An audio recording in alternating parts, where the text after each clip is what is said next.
This is Dish and Dirt with Gary Pickren, South Carolina's only podcast dedicated to the real estate agent craft.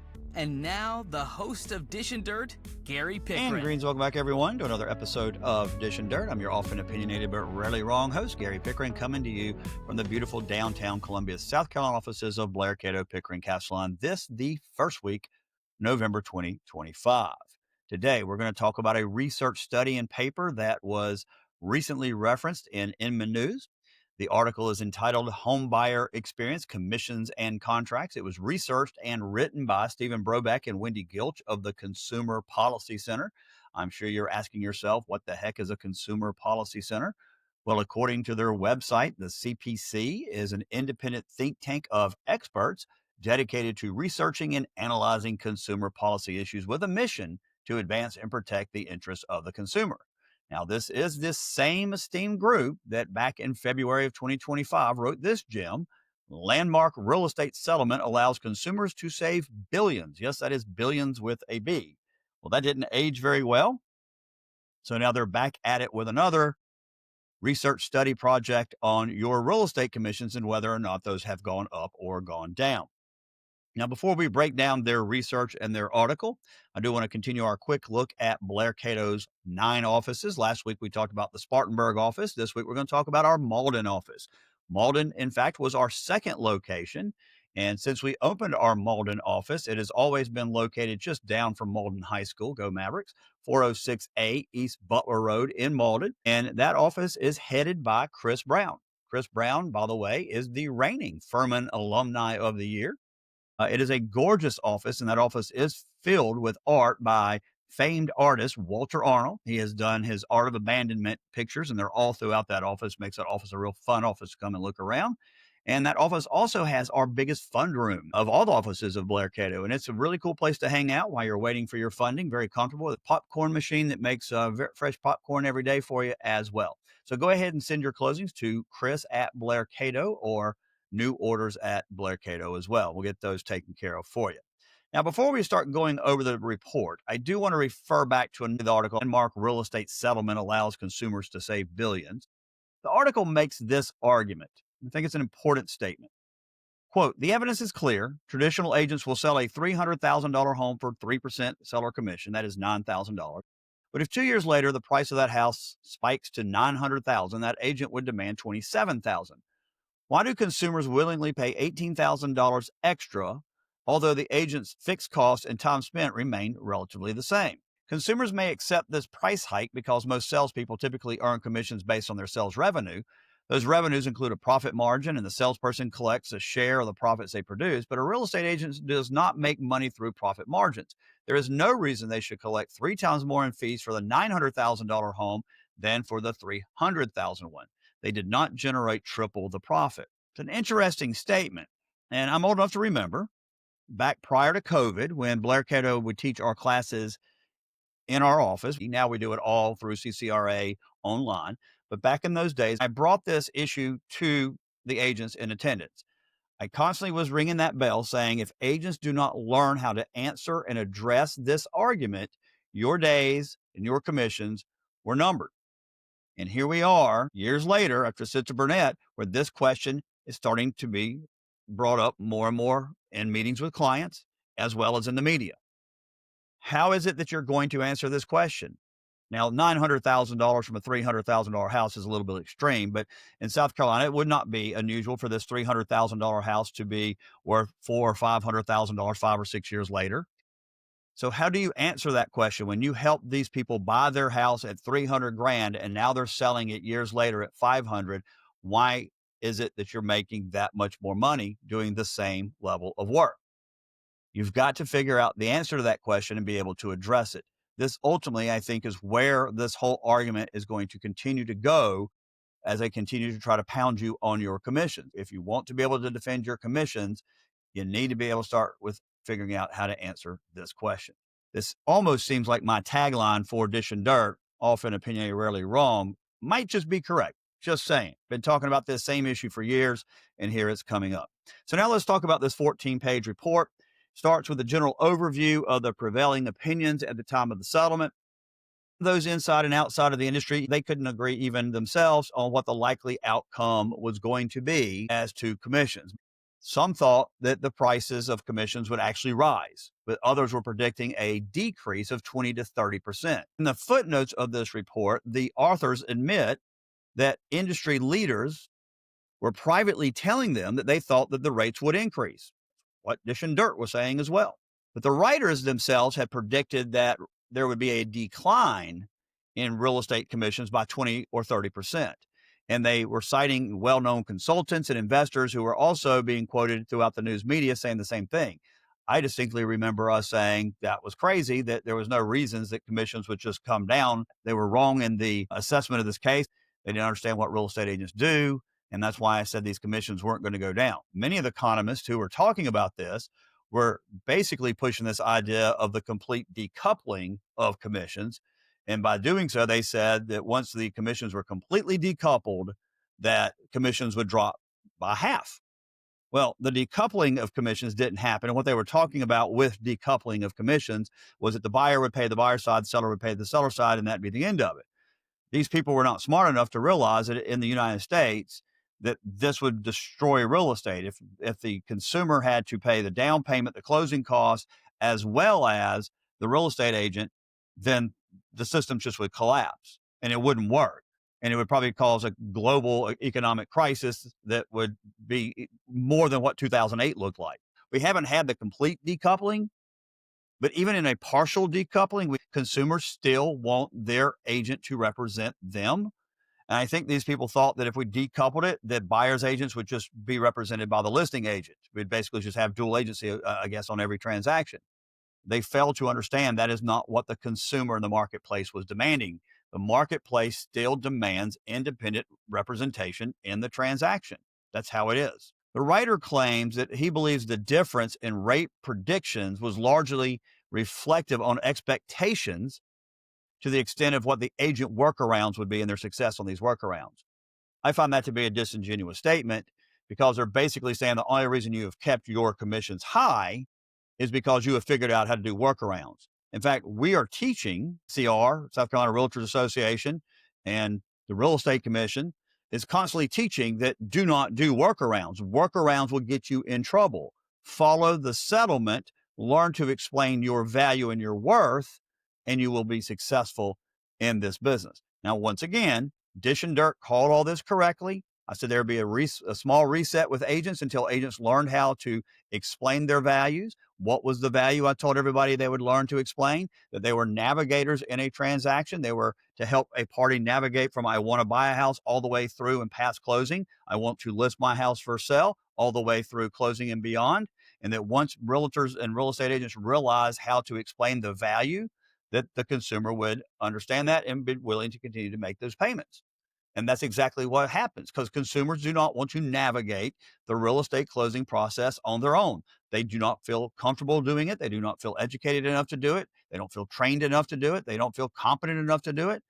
And that's why they hire real estate agents, because they need your competency, your level of expertise and knowledge throughout the process. Buying a house is not easy. I originally predicted at Dish and Dirt that rates would stay the same. And I believe that real estate commissions will probably start going up. And the reason I believe that as we get away from broker to broker compensation, it's going to be a lot easier for listing agents to explain what their cost is and what their price will be versus having to explain their price as well as a buyer's agent who they don't know, hasn't even submitted an offer, hasn't even looked at the house. It's a lot easier to say, well, my commission is 3.5 or 4 versus trying to argue my commission was 6 because I want you to pay the other side as well. I also told you back then that I believe that the federal government hates you, hates what you do, and wants to make sure you don't get paid.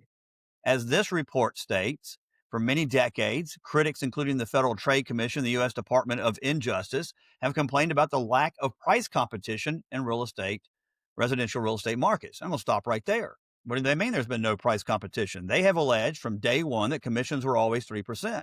In the lawsuit, it proved that it wasn't, that it varies from communities. And in this article, this report, it's going to prove the point, and I'll get to that in a little bit. But there has been price competition. In fact, we've had discount brokerages, we've had flat fees, we've had all of it. The marketplace didn't ask for it, didn't like it, and didn't accept it.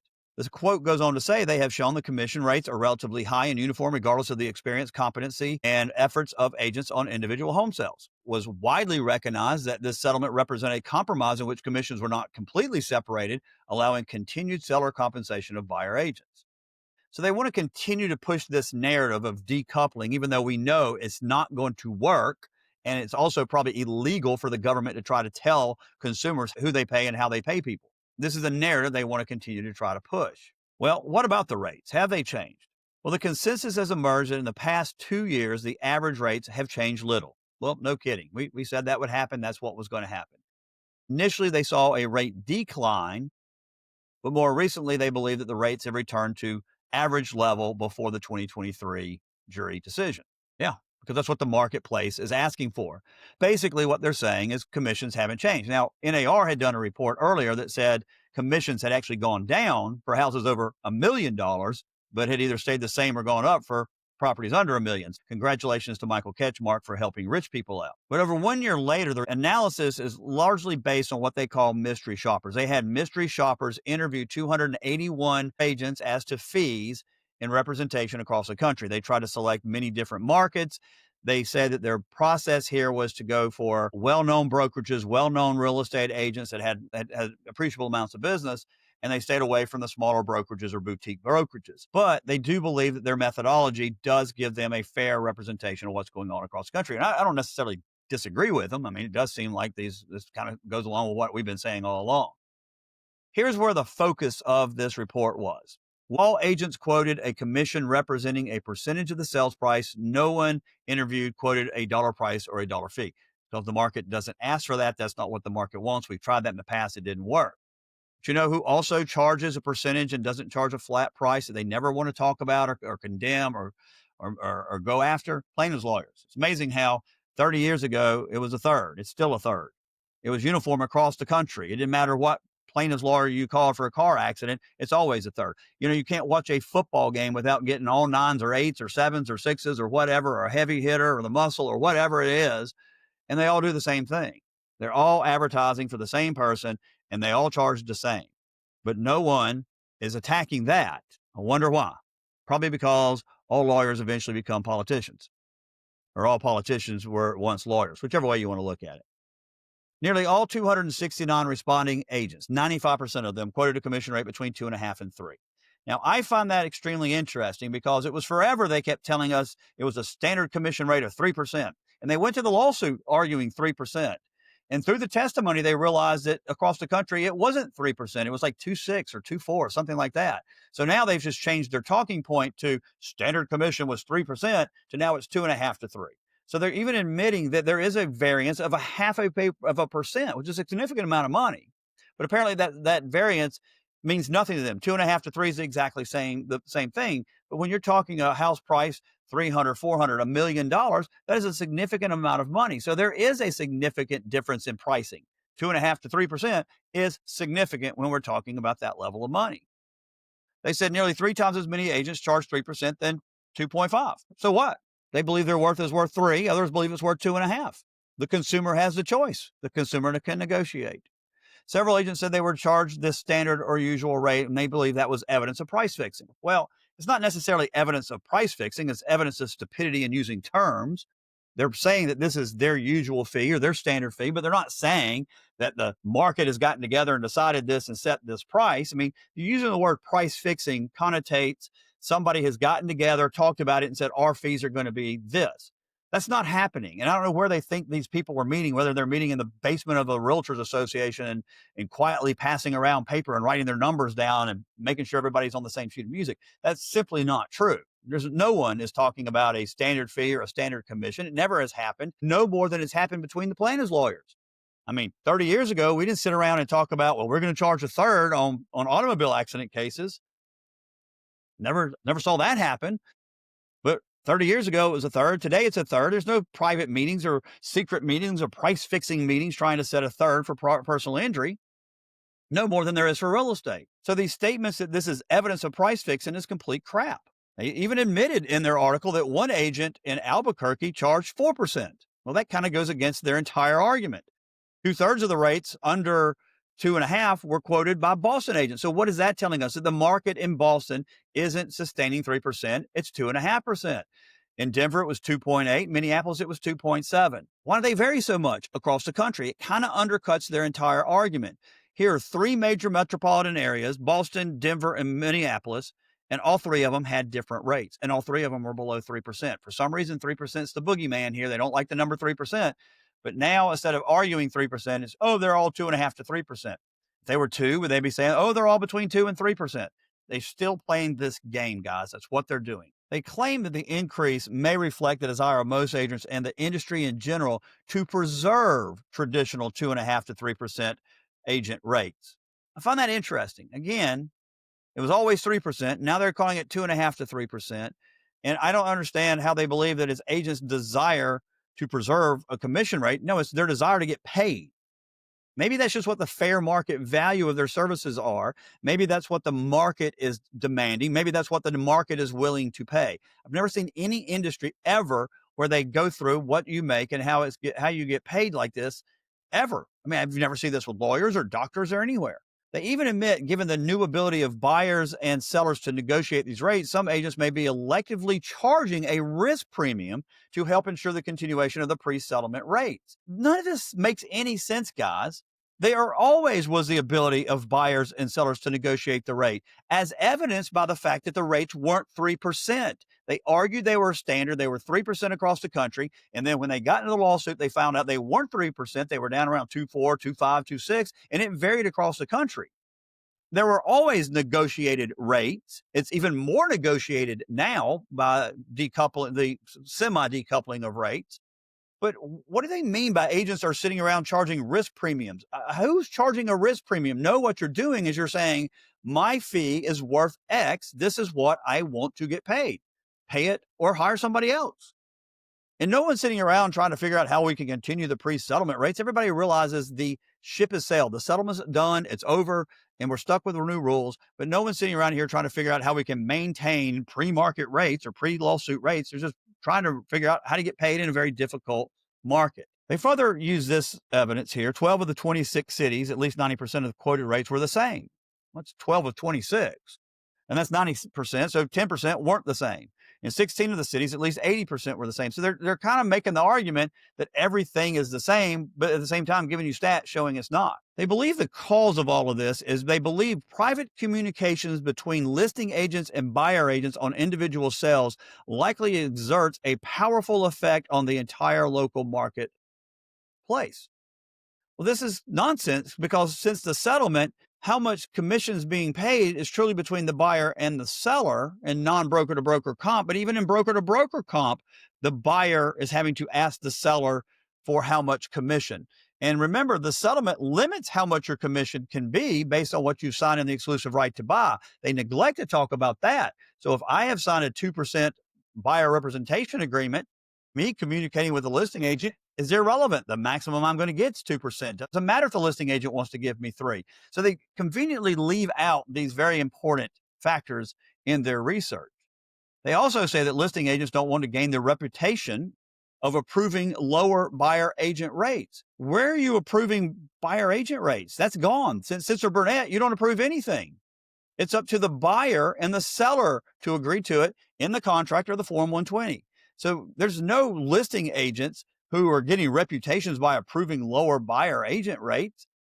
They don't have any right to approve anything. They're not the ones who set it. The consumer sets it. They're saying that almost all listing agents are buyer agents on other sides, so they have an interest in maintaining current buyer agent levels. No, you don't, because all you care about what your rate is. Do you really care about what someone else's rate is? But what you need to understand, guys, here is what they're telling you is the death of broker to broker compensation. This is why broker to broker compensation needs to die. Right here, they're talking about it. They're trying to claim that buyer agents and listing agents are still in cahoots, that listing agents are setting and having a powerful effect on the marketplace, that they don't want to get a reputation of approving these lower rates. And so that it's still the listing agent through broker to broker compensation is one that's doing this. So I'm telling you for the millionth time, guys, get rid of broker to broker compensation. This is the basis of where the next lawsuit's going to come. And people like this research group here are going to make these arguments, even though they're not truly accurate and they only tell part of the story, this is where they're going to come and attack you next. So you small brokerages that want to continue to do broker to broker compensation, realize this is where they're going to come at you from. The bigger brokers, I know you can't make the policies, your companies make the policies, but you individual agents don't have to offer broker to broker unless your broker requires it. So if your broker doesn't require you to do broker to broker compensation, stop doing it. One of the other things in this article they do, they try to compare to other industries. And I find this to be very important as well and very enlightening. Compared to marketplaces for other services, the uniformity of rates in national, local, residential, real estate marketplaces is unusual. Prices for banking, insurance, accounting, legal, auto repair, home repair, and personal care services, for example, very much more in local areas. These prices vary not only because of differences in the competency, reputation, and efforts of providers, but also in competition, the desire for individual providers to maximize profit rather than preserving a uniform price. So their argument is you're more interested in maintaining a uniform price than you are of getting more market share. That makes no sense, because if there was a real estate agent who believed that they could raise their income from $50,000 to $200,000 a year by cutting their commissions, they would do it. They don't care what the market price is or a uniform price, quote unquote. They're more interested in how much money they put in their pocket. So to sit here and say that real estate agents across the board are more interested in uniform pricing than they are in competition and making more money is probably one of the most ludicrous statements I've ever heard. The other thing they don't talk about is that none of the industries they talk about get paid based on a percentage here. The most notable comparison, again, would be personal injury lawyers. They also provide their service on a percentage. They don't talk about that and how every single personal injury law firm charges pretty much 1/3. Again, they don't want to talk about those things that are inconvenient to their argument. They claim that it's very different for buyers to negotiate lower commission rates. And they say that the statements they typically get back are 90 to 99% of sellers in our market pay the buyer agent commissions.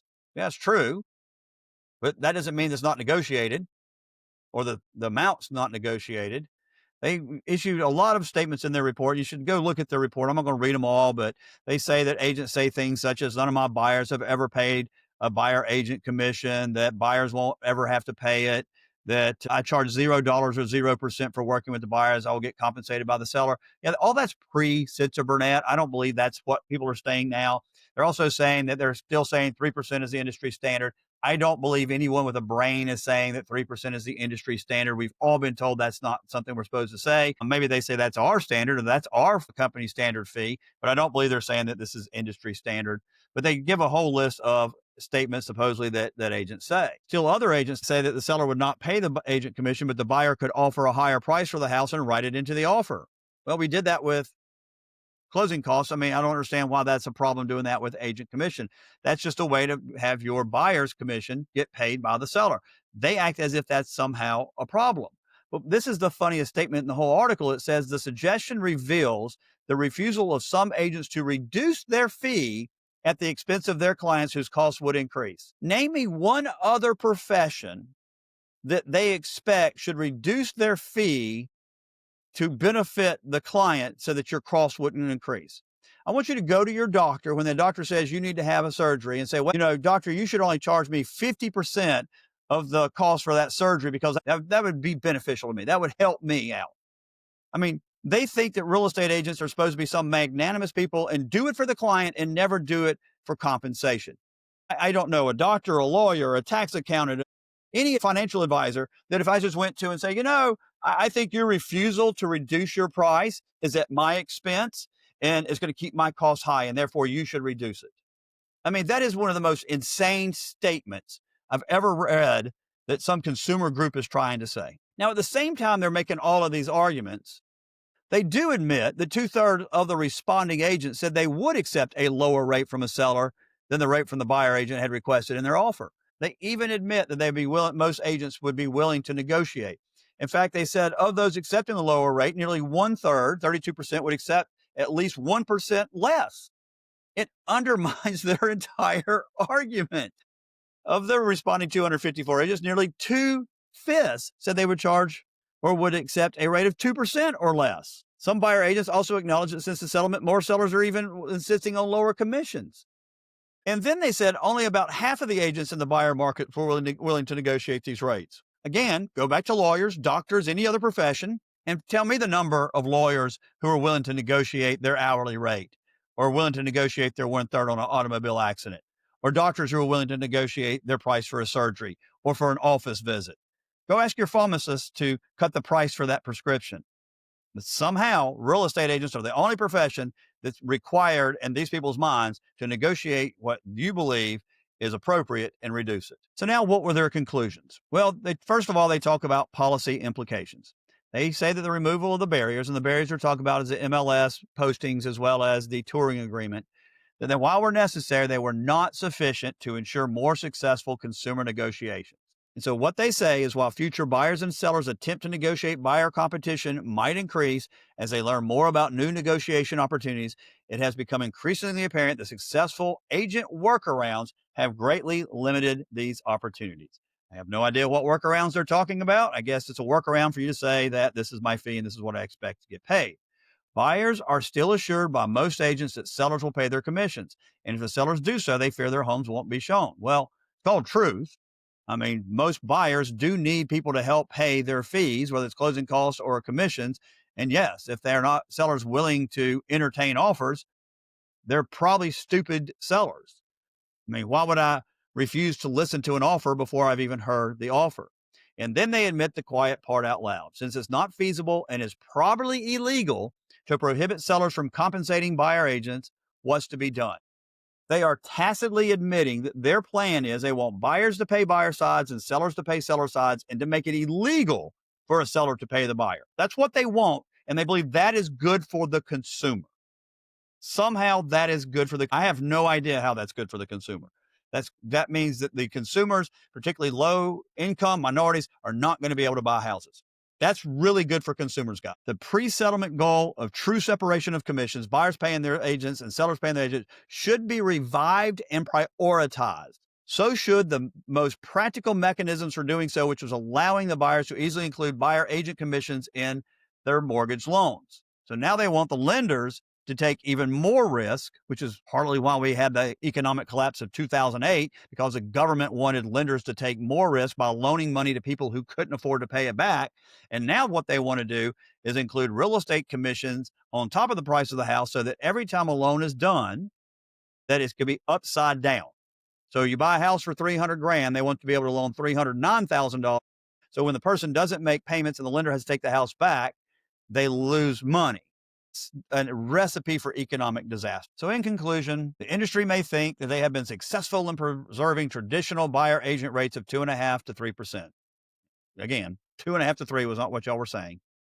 However, the glaring price uniformity continues as prima facie evidence of the lack of effective price competition, even though their entire argument talks about different pricings throughout the community, and the difference between 2.5% and 3%. There is little, if any, relationship between these commission rates and agents' competency, reputation, and efforts on these individual sales.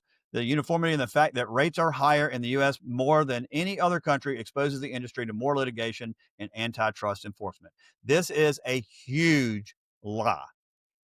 Studies have been done to show that while their commission rates may be lower, they add a ton of fees and other costs to it. And the actual cost to buy a house in the European countries and Australia, in fact, is more expensive, not less expensive than in the United States. So what does this article mean? Same thing I've been saying since day one. Commissions haven't gone down. They're staying the same, going up. And these people are hopping mad about it. They're now changing the narrative from 3% to standard. That's what everybody in the whole country charges. Nobody negotiates, to now it's 2.5% to 3%, which is a significant amount, but they don't want to make you let you know that. And they continue to argue they want a complete decoupling of commissions where you pay the seller side, the buyer pays the buyer side, and it's illegal, prohibitive of each side to pay the other side. Why they're pushing this, I don't know. They somehow think that's consumer friendly. We all know it would be an economic disaster. All right, that's all the time we have for our show today. We'll be back again next week with another episode of Dish and Dirt. Hope everybody enjoyed the episode. Y'all come back and see us next week. Please like us, share us, and subscribe to Dish and Dirt. Y'all have a great week.